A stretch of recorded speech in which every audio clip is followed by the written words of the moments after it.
पिछले पार्ट में हमने जाना कि किस तरह रेखा के दोस्तों को एक किताब मिली जिससे रेखा की मौत की वजह पता चल सके। तो अब जानते हैं आगे। किताबें कभी सिर्फ कागज नहीं होती, कुछ में आत्माएं बंद होती हैं और कुछ आत्माएं ढूंढने आती हैं। स्कूल की लाइब्रेरी, वही कोना जहां अंधेरा बड़ा और गहरा लगता है। मानसी और नियति ने काल पुरुष की वापसी नामक किताब को आखिरकार लाइब्रेरी से उस धूल भरे रैक से ढूंढ निकाला। पुराने चमड़े की जिल्द में लिपटी किताब जिस पर किसी का नाम नहीं था, बस लाल रंग में उभरे 3 शब्द, मृत आत्मा का द्वार। किताब खोली, पहला पन्ना खाली था, दूसरा भी। तीसरे पन्ने पर लिखा था, एक खून जैसे रंग से जिसने मुझे अधूरा छोड़ा, मैं उसे पूरा करूंगा, और जो मुझे पढ़ेगा अब मैं उसे पढ़ूंगा।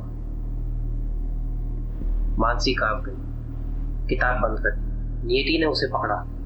तूने देखा? उसमें रेखा का नाम था, नीचे लिखा हुआ था, चयनित आत्मा रेखा मिश्रा, 3 जून। लेकिन आज तो 3 जुलाई। अचानक चारों तरफ की लाइटें बंद हो, लाइब्रेरी की खिड़कियां खुद ब खुद बंद हो गई। कहीं से एक धीमी आवाज गूंजी, तुमने किताब छू ली है, अब वापिस नहीं जा सकती। उसने मुझे अधूरा पढ़ा था, तुम मुझे पूरा करो। देखा? नियति कांपती हुई बोली, तू चाहती क्या है?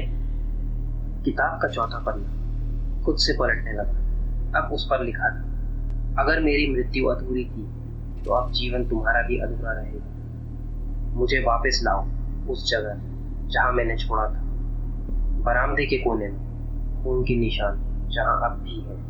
फिर हम देखते हैं रेखा की मौत की जगह, उसके गांव का घर।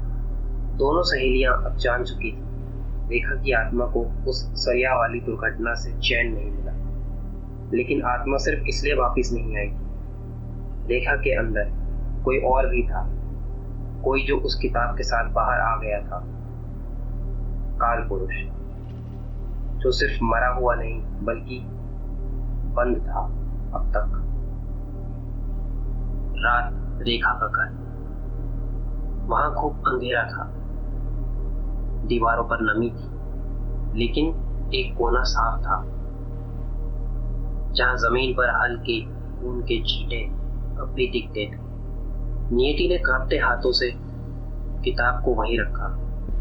मानसी ने अगरबत्ती जलाई, लेकिन उस लौ में भी कोई ठहराव नहीं था। ऐसा लग रहा था जैसे हवा उल्टी बह रही हो, जैसे कोई सांसें ले रहा हो पीछे की तरफ से।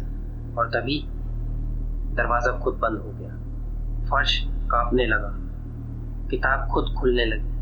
अंतिम पन्ना, रेखा की आत्मा की बात। किताब के आखिरी पन्ने पर रेखा की हैंडराइटिंग में लिखा था, जो मैंने पढ़ा वो सिर्फ कहानी नहीं थी, वह दरवाजा था। मैंने काल पुरुष को पढ़ा नहीं, उसे जगा दिया। अब जब तक कोई दूसरी आत्मा न जुड़े वो चैन नहीं लेगा। तुमने उसे छू लिया है, अब वो तुम्हें नहीं छोड़ेगा। तभी दीवार पर रेखा का चेहरा उल्टा लटका हुआ, उसकी आंखों से खून बह रहा था, उसकी जुबान कट चुकी थी, लेकिन होठ हिल रहे थे। भागो, जब तक सांस है भागो। दोनों चीखती हुई दौड़ी, लेकिन दरवाजा बंद था। पीछे किताब जलने लगी, लेकिन आग में जलने की नहीं, केवल काला धुआं उठने की महक आ रही। उसी धुएं में एक परछाई निकली, लंबा कद, उल्टा सर और सांप जैसे रेंगते हाथ। मैं काल पुरुष हूँ, अब रेखा तुम में से एक होगी।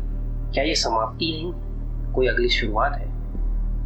रेखा की आत्मा भटक नहीं रही थी, वह अब किसी और के शरीर में थी। कौन बची, कौन मरी, किसके अंदर काल पुरुष घुस गया, ये हम जानेंगे अगले पार्ट में।